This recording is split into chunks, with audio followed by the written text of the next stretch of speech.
Good afternoon, everybody. Welcome back to Salt Lake City, Utah. We're out here with the Fly Fans new twin 64mm MiG-25. It's available at Banana Hobby.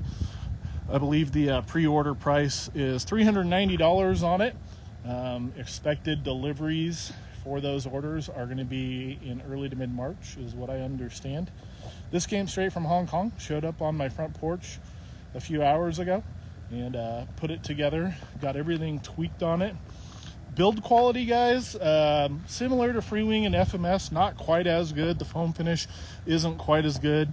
Paint job's fantastic. I love that they went with an Iraqi scheme and also a traditional Russian MiG scheme on it. I don't like the overhead auxiliary intake scoops. We'll see how those look in the air. They probably won't be that noticeable there. When you get down and look in the intake on this, guys, it's really pinched. It starts really wide, but then it pinches really tight, and that's because of how big the landing gear is and how big those main wheels are.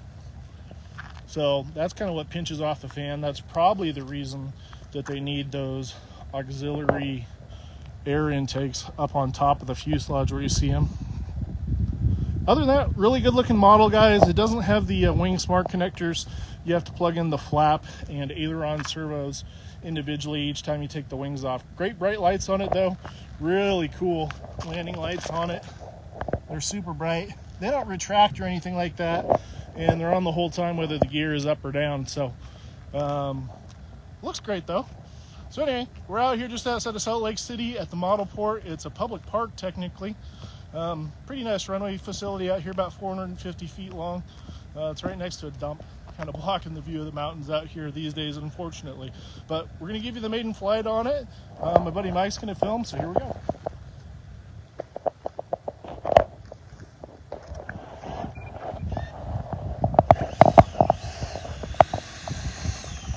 In this jet, guys, I got the 4400 milliamp roaring top 7DC in it. I made a small adjustment to the foam hatch. I'll try and remember to show you guys that after the flight. So I can fit the 5500 in it, but the battery strap starts getting in the way of the foam hatch. Not a fan of how they did the foam hatch. The hinge point, the tab that sticks underneath, it's actually at the back with the magnets in the front. I'll show you guys that as well after the flight when we do a voltage check. Timer set for 3 minutes and 30 seconds. Here we go, guys.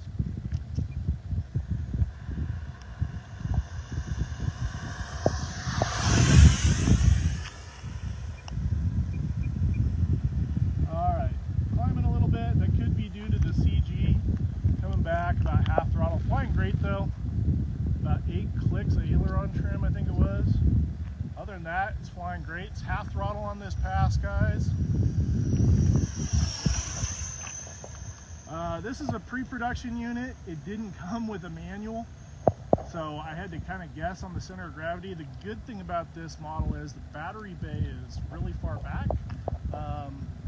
And you can't really move the battery very far, so it makes it easier to determine where the CG probably should be. Looks awesome in the air, guys, especially that Iraqi paint scheme on it. A little history on the MiG-25, designed as an interceptor for the US Mig-25 Mach 2 to 3 bomber back in the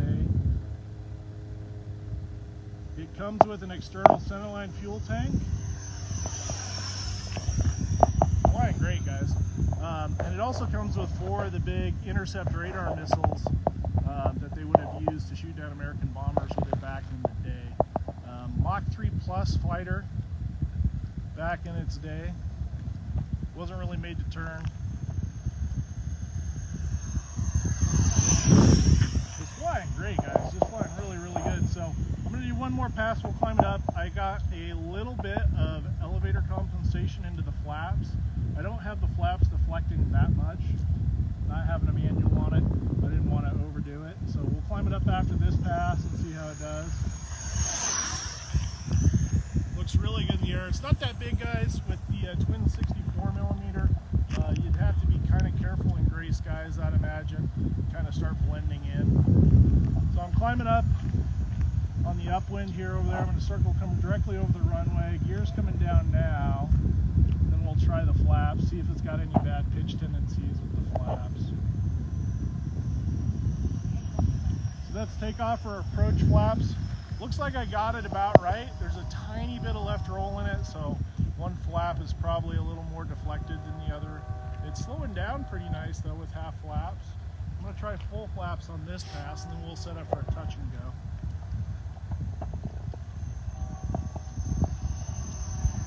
Maybe slightly too much elevator compensation for my landing flaps. It's I'm having to hold just a tiny bit of down in it, but that might be corrected with the CG later when I find the ideal CG for it. It's only a 4400, so we're going to set up for our touch and go and then a landing after this pass. Looks really good in the air, guys. Okay, we're going to go and try one touch and go here in front of you. We'll get a feel for how she slows down, and then we'll bring it in for a landing. I've only been flying about half throttle, guys. Flies great on half throttle, even with the gear and the flaps out.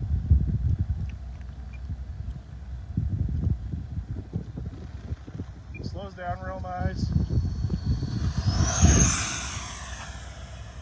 Yeah, when I add power, it's pitching up a little bit, so I probably have just a tad too much elevator compensation in for full flaps.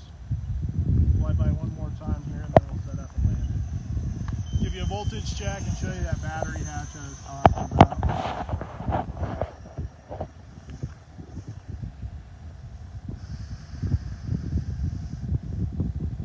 It's cold out here, guys. Mike's being a big help by filming. It's only 39 degrees. And the breeze is blowing just a little bit.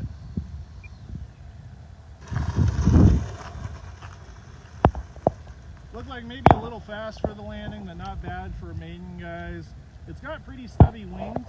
It doesn't weigh that much, but still want to be pretty careful with something like that.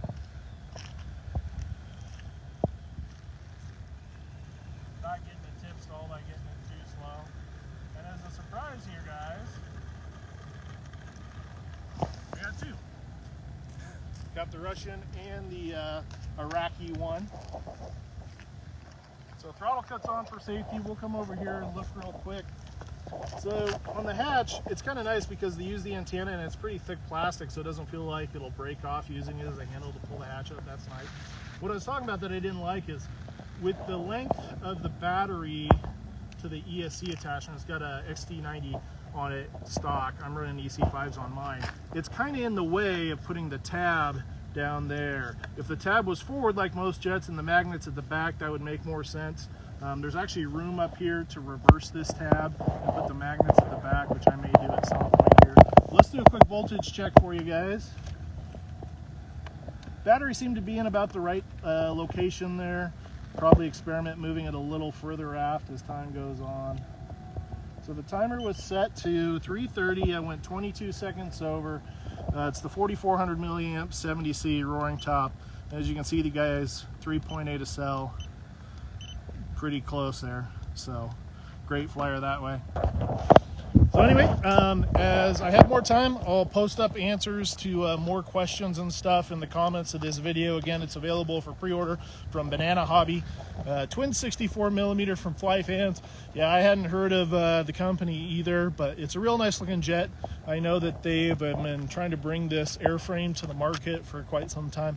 Flies really nice if you're looking for something like this, guys. Thanks for watching.